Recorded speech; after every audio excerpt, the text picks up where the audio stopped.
हम सब जानते हैं कि बर्फ पिघल रही है और इससे समुद्र का लेवल बढ़ रहा है। लेकिन क्या हमें ये पता है कि ये सिर्फ आधी कहानी है? असल में ये एक ऐसे खतरनाक साइकिल को शुरू कर देता है जो हमारी पृथ्वी को और भी तेजी से गर्म कर रहा है। और इस पूरे खेल के पीछे एक ही चीज है, अल्बीडो। ये एक ऐसा कॉन्सेप्ट है जो हमारे प्लैनेट के टेम्परेचर को कंट्रोल करता है। पर जब इसका बैलेंस बिगड़ता है तो मामला बहुत सीरियस हो जाता है। तो चलिए आज इसी अल्बीडो को जरा ठीक से समझते हैं। तो सवाल यह है कि पिघलती बर्फ एक डबल प्रॉब्लम क्यों है। देखिए, इसका पहला हिस्सा तो हम सब जानते हैं, समुद्र का जल स्तर बढ़ना। लेकिन जो दूसरा हिस्सा है ना, वो ज्यादा छुपा हुआ और ज्यादा खतरनाक है। इसका सीधा ताल्लुक इस बात से है कि हमारी पृथ्वी सूरज की गर्मी को कितना वापस स्पेस में भेज पाती है, और बस यहीं से एल्बिडो की पूरी कहानी शुरू होती है। चलिए एक आसान तरीके से समझते हैं। मान लीजिए कि हमारी पृथ्वी के पास एक तरह की ढाल है, एक शील्ड। अब इस शील्ड के कुछ हिस्से जैसे कि बर्फ एकदम शीशे की तरह काम करते हैं। सूरज की किरणें आती हैं और वो उन्हें सीधा वापस स्पेस में फेंक देते हैं। पर वहीं दूसरी तरफ कुछ हिस्से जैसे कि गहरे महासागर, वो इस गर्मी को सोख लेते हैं। ये बिल्कुल वैसा ही है जैसे हम गर्मियों में कपड़े पहनते हैं, है ना। अगर सफेद शर्ट पहनी है तो वो सूरज की ज्यादातर रोशनी को रिफ्लेक्ट कर देगी और हमें ठंडक महसूस होगी। और वहीं अगर काली शर्ट पहन ली तो वो सारी गर्मी सोख लेगी और हमें और भी ज्यादा गर्मी लगेगी। ये तो हम सबने महसूस किया है। ये एक बहुत ही बेसिक साइंस है जो हमारी रोज की जिंदगी का हिस्सा है। तो बस यही सेम लॉजिक हमारी पृथ्वी पर भी लागू होता है। बर्फ और बादल, समझिए कि ये हमारी पृथ्वी की सफेद शर्ट हैं, और जो गहरे महासागर और जंगल हैं वो हैं काली शर्ट। तो अब देखते हैं कि साइंटिस्ट इस पूरे इफेक्ट को आखिर कहते क्या हैं। तो किसी भी सतह की जो रिफ्लेक्ट करने की पावर होती है ना, उसे मापने के लिए साइंटिस्ट एक शब्द का इस्तेमाल करते हैं, एल्बेडो। और यही एक छोटा सा शब्द इस पूरी कहानी का सेंटर पॉइंट है। तो अल्बेडो बस एक माप है, एक मेजरमेंट।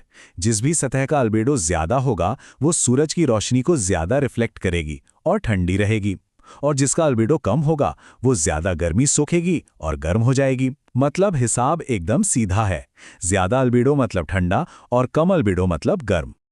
और यहीं से पूरा खेल बदल जाता है। जरा सोचिए, जो ताज़ा बर्फ होती है वो सूरज के करीब करीब 90% एनर्जी वापस स्पेस में भेज देती है। ये हमारे प्लैनेट को ठंडा रखने में बहुत बड़ी मदद है। लेकिन दूसरी तरफ है गहरा महासागर। वो सिर्फ 6% एनर्जी को ही रिफ्लेक्ट करता है, सिर्फ 6%। इसका मतलब बाकी 94% गर्मी वो अपने अंदर सोख रहा है और लगातार गर्म हो रहा है। और यही जो इतना बड़ा फर्क है ना, बस यहीं से उस खतरनाक साइकिल की शुरुआत होती है। तो अब हम आते हैं इस कहानी के सबसे खतरनाक हिस्से पर, द मेल्टिंग फीडबैक लूप। इसे एक दुष्चक्र कह सकते हैं, एक ऐसा विशियस साइकिल जो एक बार शुरू हो गया तो फिर वो खुद ब खुद अपनी रफ्तार बढ़ाता जाता है, और इसके जो नतीजे होते हैं वो बहुत ही बुरे होते हैं। तो चलिए इस पूरे साइकिल को स्टेप बाय स्टेप समझते हैं। सबसे पहले क्या होता है, सूरज की रोशनी चमकदार सफेद बर्फ से टकराती है जिसका एल्बीडो बहुत हाई है। ज्यादातर रोशनी वापस से ली जाती है, सब ठीक है। पर फिर टेम्परेचर बढ़ता है और थोड़ी बर्फ पिघल जाती है। अब बर्फ के नीचे क्या है, गहरा नीला महासागर। अब ये गहरा पानी जिसका एल्बीडो बहुत कम है वो और ज्यादा गर्मी सोखना शुरू कर देता है। नतीजा, पानी और गर्म होता है और अपने आसपास की और भी ज्यादा बर्फ को पिघलाता है। और जब ज्यादा बर्फ पिघलती है तो और ज्यादा गहरा पानी सामने आता है जो और भी ज्यादा गर्मी सोखता है, जो और भी ज्यादा बर्फ पिघलाता है। ये एक ऐसा लूप है जो बस तेज और तेज होता चला जाता है। तो ठीक है, ये साइकिल तो समझ आ गया, लेकिन ये इतना बड़ा खतरा क्यों है? मतलब असल दुनिया में इसके नतीजे क्या होते हैं?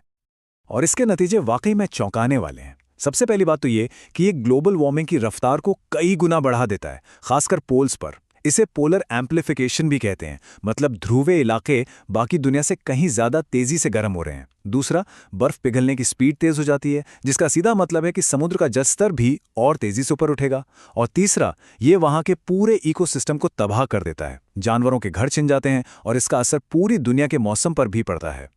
तो आसान शब्दों में कहें तो जो बर्फ कभी हमारे प्लैनेट के लिए एक बहुत बड़े एयर कंडीशनर का काम करती थी, वही अब एक हीटिंग इंजन में बदल रही है। एक ऐसा इंजन जो खुद ही अपनी ताकत बढ़ा रहा है। ये एल्बिडो इफेक्ट हमें एक सीधी सीधी चेतावनी देता है कि क्लाइमेट में होने वाले छोटे छोटे बदलावों के कितने बड़े और खतरनाक नतीजे हो सकते हैं। अब सवाल ये नहीं है कि बर्फ पिघल रही है या नहीं, वो तो पिघल रही है।